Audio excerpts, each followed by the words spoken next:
এটা breaking news শিৱসাগৰত কাৰ বিৰুদ্ধে দল সংগঠনৰ উত্তাল প্ৰতিবাদ আৰক্ষীৰ বাধা নেওচি KPM চাৰিআলিত প্ৰতিবাদ বীৰ লাচিত সেনা ৰাইজৰ দল অসমীয়া যুৱ মঞ্চৰ প্ৰতিবাদৰ ফলত পথ বন্ধ হৈ পৰাত সৃষ্টি হয় উত্তপ্ত পৰিস্থিতিৰ আৰক্ষী প্ৰতিবাদকাৰীৰে সৃষ্টি হয় হতাহতি শৃংখল চলিহা সহ বহু সংখ্যক প্ৰতিবাদকাৰীক আটক কৰিছে আৰক্ষী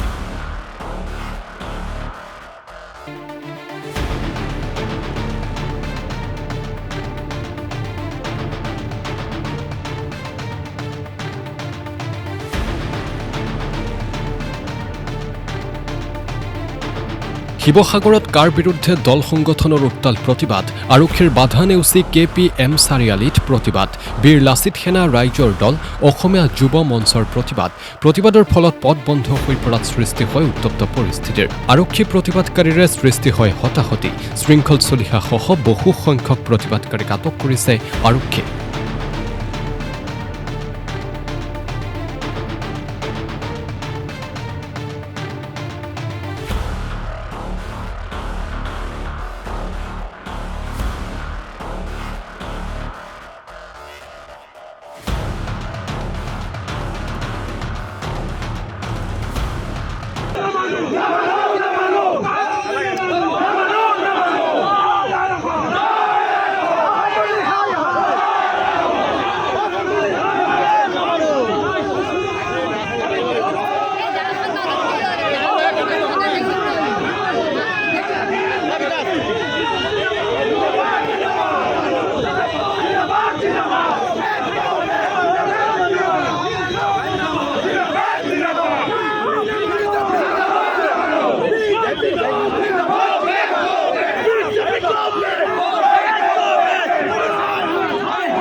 প্ৰশাসন আৰক্ষী বিষয়াসকলে ৱাৰ্ড মেম্বাৰ হিচাপে কাম কৰিছে বিজেপি চৰকাৰৰ দ্বাৰা তেওঁলোক পৰিচালিত কোনো ইয়াত গণতান্ত্ৰিক কোনো আন্দোলন কৰিবলৈ আমাক গণতান্ত্ৰিকভাৱে অহিংসভাৱে আৰু নিৰস্ত্ৰভাৱে যি আন্দোলন হাতত লৈছিলে সেই আন্দোলনৰ ৰিজাল্টটো আপোনালোকে সকলো ৰাইজে চাওক যে বিজেপিয়ে কি ধৰণে কাম কৰিছে তেওঁলোকে গণতন্ত্ৰ চলাইছে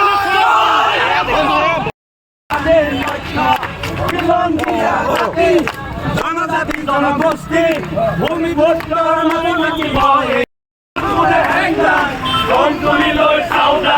প্ৰয়োজন বোধে শান্তিৰ আলোচনা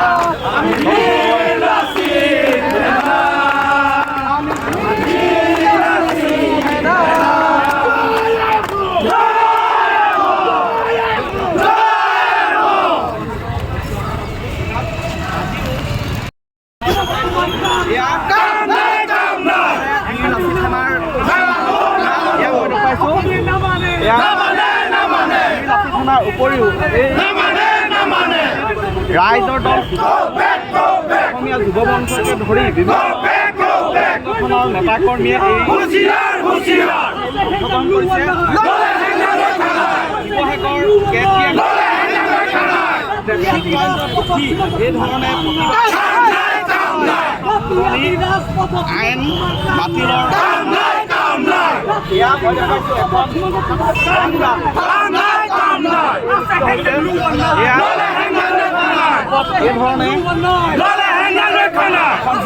উলিয়াই আনিছে।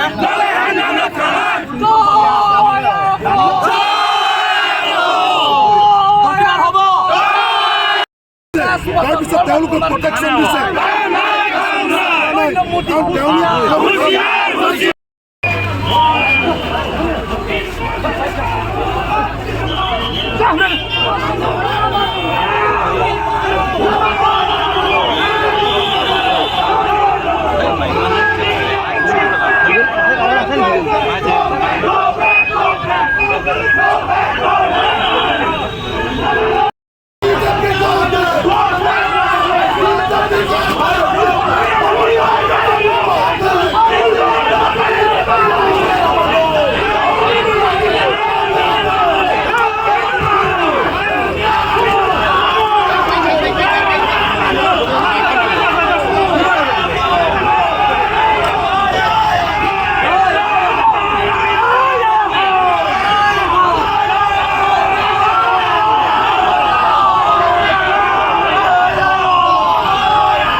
গোলামী কৰিছে চৰকাৰক।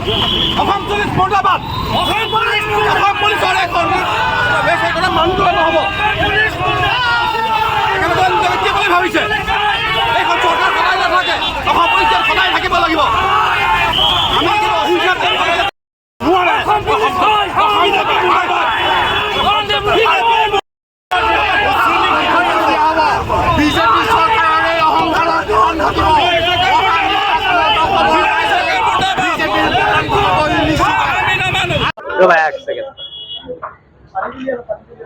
পাইছে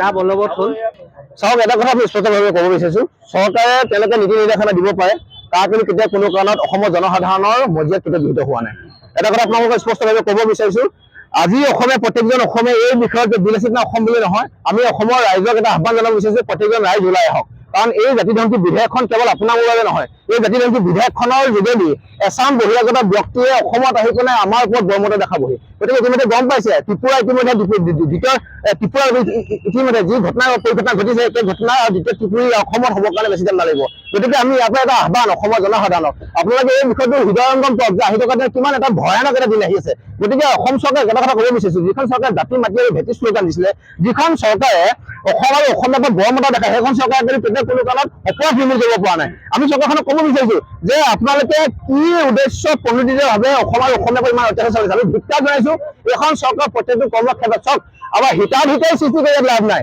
ইয়াত অসমৰ অসমীয়াই যাতে শান্তি আৰু নিৰাপত্তা যদি জীয়াই থাকিব পাৰে তাৰ বাবে এখন আইন প্ৰস্তুত কৰক এখন চৰকাৰে দেখিছোঁ তেওঁলোকে হিটলাৰী শাসন তেওঁলোকে যি মন যায় তাকে তেওঁলোকে ইয়াত অসমীয়াৰ ওপৰত এটা বৰ্মতা দি দেখাইছে গতিকে বিলাসিতা অসমীয়া অসমৰ ৰাইজে কেতিয়া কোনো কাৰণত এনেকুৱা জাতিধ্বংসী বিধেয়ক মানি লোৱা নাছিলে আৰু মানি নলয় এটা কথা আপোনালোকে স্পষ্টভাৱে ক'ব পাৰোঁ ইতিমধ্যে আমাৰ বিলাসিতা অসমৰলৈকে আদি কৰি বহুকেইটা সংগঠনৰ নেতাসকল গ্ৰেপ্তাৰ হৈছে আৰু আমাৰ বিলাসিতা অসমৰ সৈনিকসকল হস্তম হৈছে আহি থকা দিনত ৰাজপথত আন্দোলন হ'ব এই ৰাজপথ আন্দোলনে এদিন কিন্তু গৈ তাৰ নামৰ আইনখনক কিন্তু বাতিল কৰিবলৈ কিন্তু চৰকাৰক বাধ্য কৰাব বিলাসিতা অসম বুলি ক'লে অসমৰ ৰাইজ নহয় কিন্তু অসমৰ ৰাইজে চৰকাৰক নিৰ্বাচন কৰিছে আৰু সেই চৰকাৰে আইন বলবৎ কৰিছে কি ক'ব এটা বস্তু আৰম্ভণি হ'বৰ কাৰণে এটা চ'ৰ্চ লাগে বিলাসিতা অসম তথা ইয়াত উপস্থিত থকা যিসকল সচেতন জনতা তেওঁলোক এটা চ'ৰ্চ হয় আহি থকা দিনত চাওক অসমীয়া কিন্তু এটা কথা সকলোকে ডাঙৰ এটা উদ্দেশ্য আছে এটা বৈশিষ্ট্য আছে অসমীয়া যদি কিবা কাৰণে যদি জাগি উঠে নহয় আপোনালোকে ইতিমধ্যে গম পায় 2020 যিটো ঘটনা আহি থকা দিনত কিন্তু তেনেকুৱা এটা ঘটনা পৰিঘটনা হ'বৰ কাৰণে এনেকুৱা কাৰ নামৰ এখন আইন ভাঙি তছনছ কৰিবৰ কাৰণে বেছি সময় নালাগিব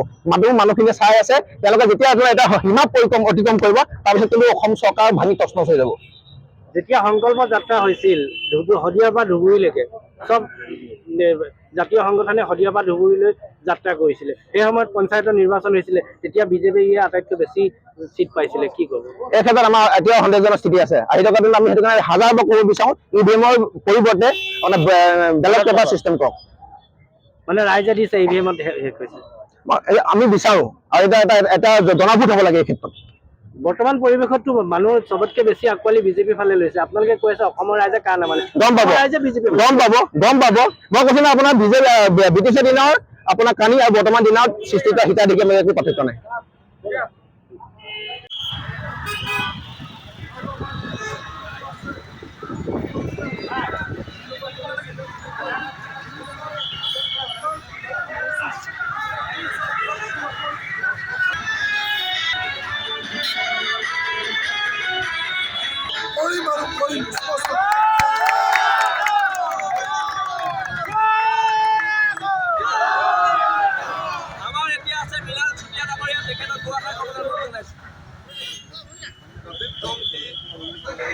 আমি কোনো পধ্যেই মানি নলওঁ তাৰ বিৰুদ্ধে অসমীয়া ৰাইজ আজি ওলাই আহিছে ৰাজপথত নাই আন্দোলন ৰাজপথত যদি বাধা দিব নোৱাৰে গতিকে আমি সমগ্ৰ অসমীয়া জাতি ওলাই আহি আমাৰ এই আন্দোলন সংগঠিত হ'বৰ কাৰণে আমাৰ এই যি আন্দোলন সেই আন্দোলন চলিব গতিকে কোনো আন্দোলন বাধা দিব নোৱাৰে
আইন আইন বাতিলৰ কাম নাই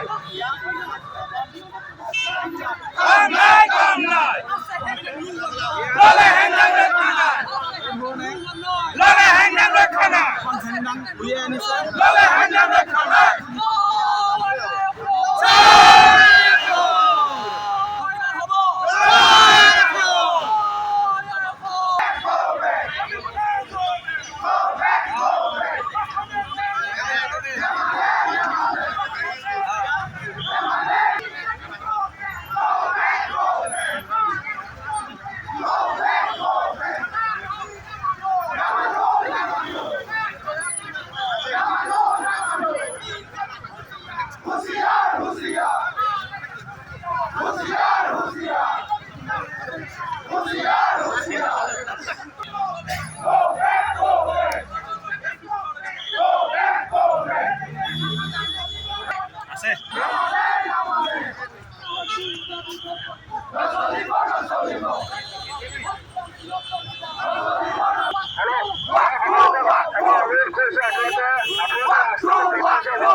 ৰাস্তা ব্লক নকৰিব।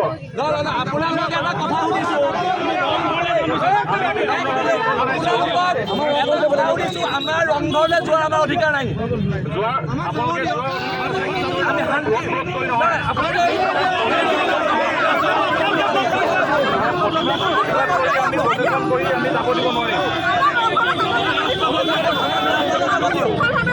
আমি প্ৰচেছন কৰিব দিব নোৱাৰিম। আমাৰ ইয়াত পাব্লিক ট্ৰান্সপৰ্টত আমাৰ যাতায়াতত আমাৰ অসুবিধা হ'ব। আমাৰ ৰাইজৰ সাধাৰণ লোকী আমি প্ৰচেছন কেতিয়াও কৰিব দিবলৈ নোৱাৰিম। আপোনালোকক আমি বিনম্ৰভাৱে আমি অনুৰোধ জনাইছোঁ যে কি আপোনালোকে শান্তি শৃংখলা বজাই ৰাখক আৰু শান্তি শৃংখলা বজাই ৰাখি আপোনালোকে গণতান্ত্ৰিকভাৱে যদি গণতান্ত্ৰিকভাৱে আপোনালোকে প্ৰতিবাদ কৰিব খোজে আপোনালোকে এটা নিৰ্দিষ্ট স্থানত আপোনালোকে কৰক।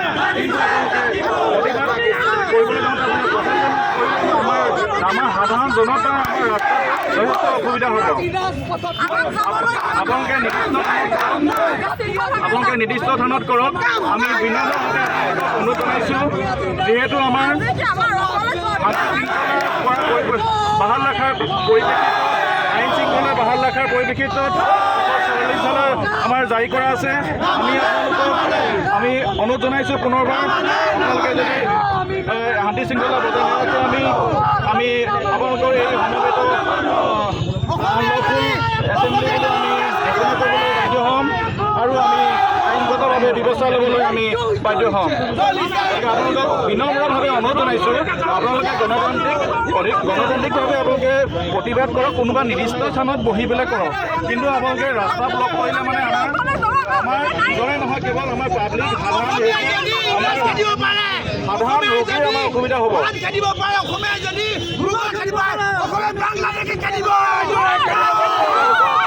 অনুৰোধ জনাইছোঁ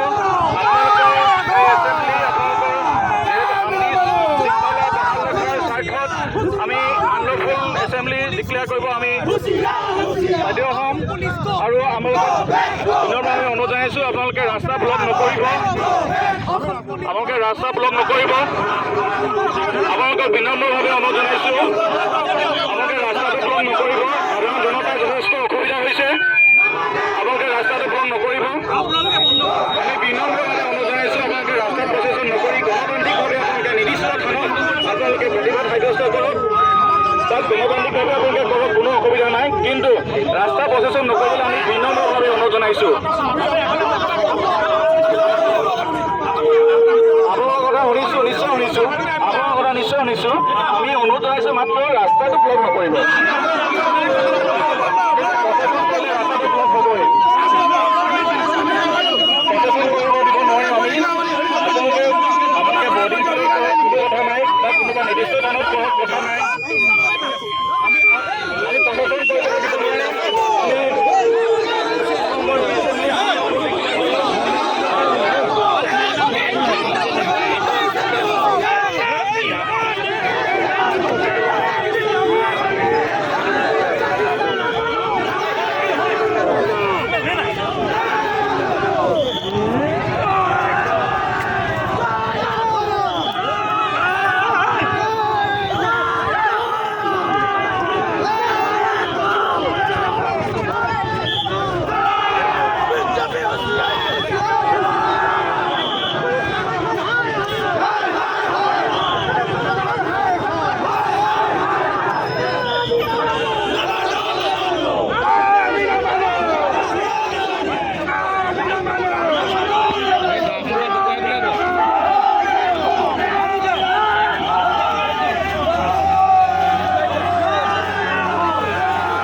ক'ত লৈ যাম?